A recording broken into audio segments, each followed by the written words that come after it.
Alright everybody, it is this time again where we will wrap off the entire final, well not really final, but phase 3 of Project Hero Factory. We started off weeks ago with me saying that the breakout sets are going to be coming at a slow pace. I will be having a lot of trouble ordering them and stuff. Well, I've pushed it through. We have now made it to the finish line. We now have all the breakout sets in possession, and every single one of them I have done the reviews. Finally, we've made it through. Finally, we've gone through all 3 phases. It feels like it was just yesterday when we started on Savage Planet. Finally, we did it, everyone. We did it. So, if you have not seen the Heroes recap, which came out yesterday, please go watch that first. This one, we're doing all the villains for Breakout. Now, every single hero was introduced in Breakout. That means every single hero had a villain to catch. So in total here, we have a grand total of 9 villains. Oh yeah, 1 for each hero. And we've got a huge variety of different villains, each with their own different personality, abilities, and just their overall design.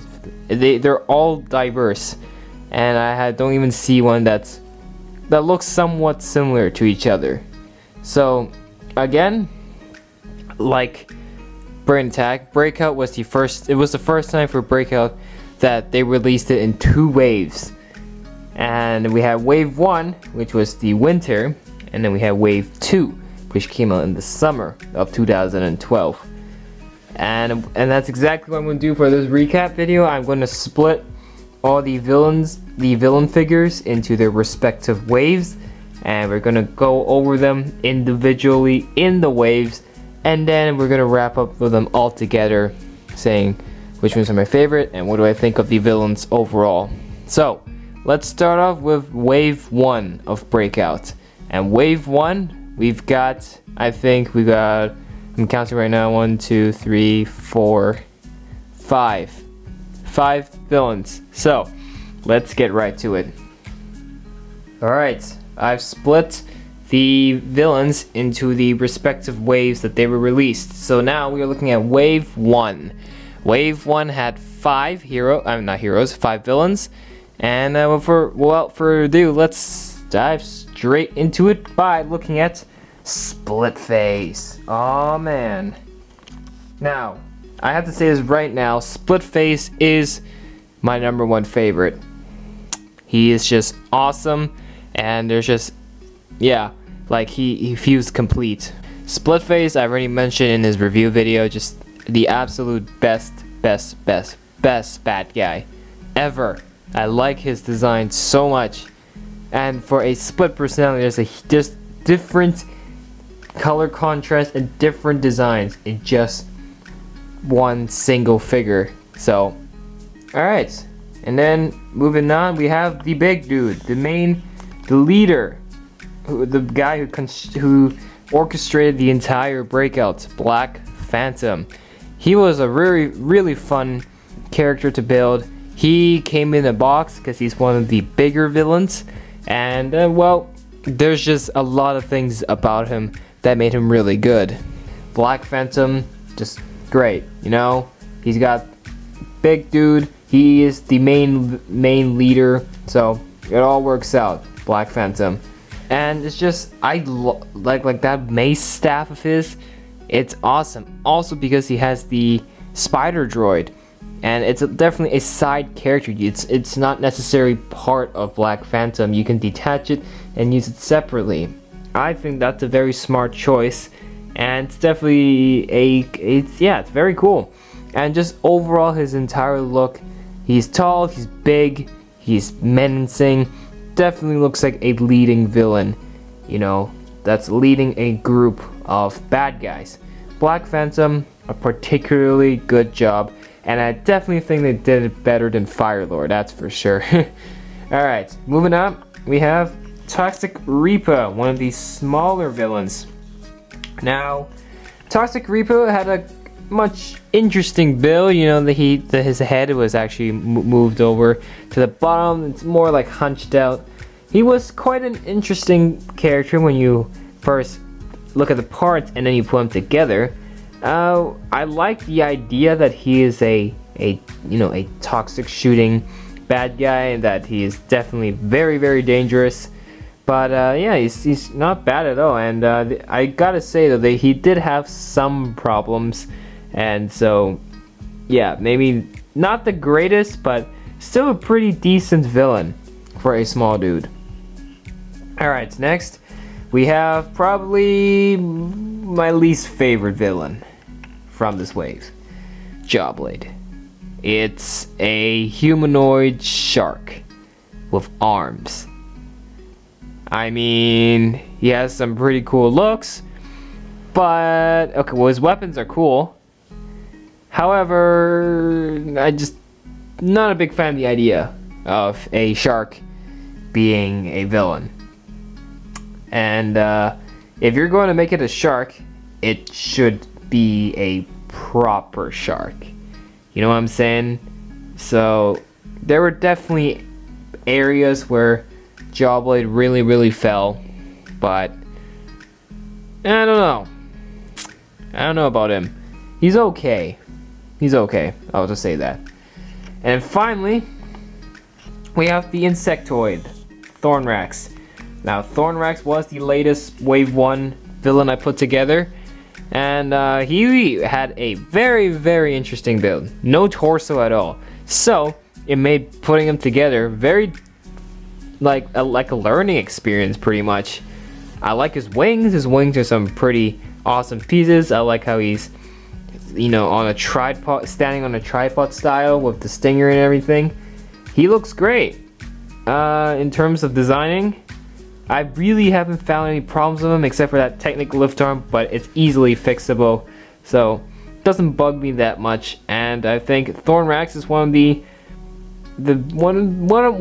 good villains. You know, you can't really expect him to be, you know, like a humanoid, because he's more bug. He's more like a robotic bug.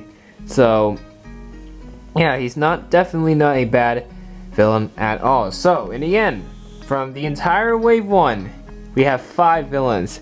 Which one is my favorite? Which one is my least favorite? So it's time to rank. Splitface is number 1. Obviously, Splitface is just my all-time favorite villain. Number 2, Black Phantom. Obviously, because just, you know, he looks awesome. You can't say no to something like that. Number 3, Thorne. Not a bad one, but there are other villains that definitely topped him. And number 4, Toxic Repo, and number 5, Jawblade. So that's my list from Splitface, Black Phantom, Thorne, Toxic Repo, and Jawblade. But from the first wave, we got a pretty nice mix of a large villain to a small villain. The variety is good, so not bad at all, not bad at all. So that is it for Wave 1 of the villains. It's time to move on to Wave 2. Alright, so now we got Wave 2, which came out in the summer of 2012. And for this one, we've got 4 instead of 5. And I guess it makes sense why we only have 4, because we got one particularly large set, and then the rest are just, you know, what you normally get. So let's start off with the left here with Speeda Demon. So, a maniac who's riding a super fast motorcycle. That's how you sum him up. And well, I would say it is a very much of a treat to get a figure and a bike within one set. He is considered the biggest villain set, and he's the only Hero Factory set a Hero Factory set in Breakout to include a vehicle. It was very nice building that Nitro Rocket motorbike, and despite the Speeda Demon figure itself being a little plain, it definitely works well with his bike. His bike is awesome. Love the color scheme and just love building it. it was just fun. That's why Speed Demon is a fan favorite. And then moving on now, we got Core Hunter. And my goodness, Core Hunter is a great villain. It was definitely worth the wait. And it's just an awesome villain. But man, does he look great with those talons. He has a great red and black color scheme. He is a serial killer. So he is every hero's worst nightmare because he's got the core removing weapon. No one wants to go near that, that's for sure. But if you look at it from just a model point of view, my goodness me, Core Hunter's design is awesome. So yeah, and yeah, so now we move on to Baltics. I had some doubts about Baltics, not gonna lie. He has a very rainbowy color scheme. He's very bright. He's got purple, he's got red, gunmetal gray, yellow, blue. It seems like he's like a clump of different colors all put together, and you get something like Baltics. Not my favorite in particular. I'm not a big fan of just his really confusing color scheme, and that's really hurting my eyes looking at him. However, for an electric villain, he still has some pretty cool stuff. His lightning whip's pretty neat, not gonna lie. His shooter is okay, it's just another shooter, but definitely that lightning whip. Dang, I've never seen another villain except for Meltdown that actually had a whip-like weapon. So apart from that, that's really the only good thing about Baltics. And yeah, I'm just not a big fan of this one. Alright. The last one on the list is XT4. So he is, I would say, a droid. And a pretty interesting figure. I just found him a bit too bony. You know, I think he should have been more covered, but for a 4-armed droid, the laser cutter was neat. The blades were neat. The razor sashi was neat as well. And I would forgive this figure because XT4 is my very first Hero Factory set. So he and I go all the way back. We go a long way back, XT4 and I. So yeah, it's a very nostalgic looking figure. But from a modern day person who chooses, you know, also like me, getting Hero Factory sets and just recently picking up XT4, then I'd say yeah, he's okay with. He's using his smaller torso and everything, but an interesting take, you know, something different from the rest of the stuff. So yeah, so what do I? So there's four villains, and which ones are my favorite? Which ones are my least favorite? And the list, in fact, is actually not that hard to do at all. So number 1, Core Hunter. Period. No arguments. Just awesome. Core Hunter is great. Number 2, Speed Demon. Speed Demon is very nice.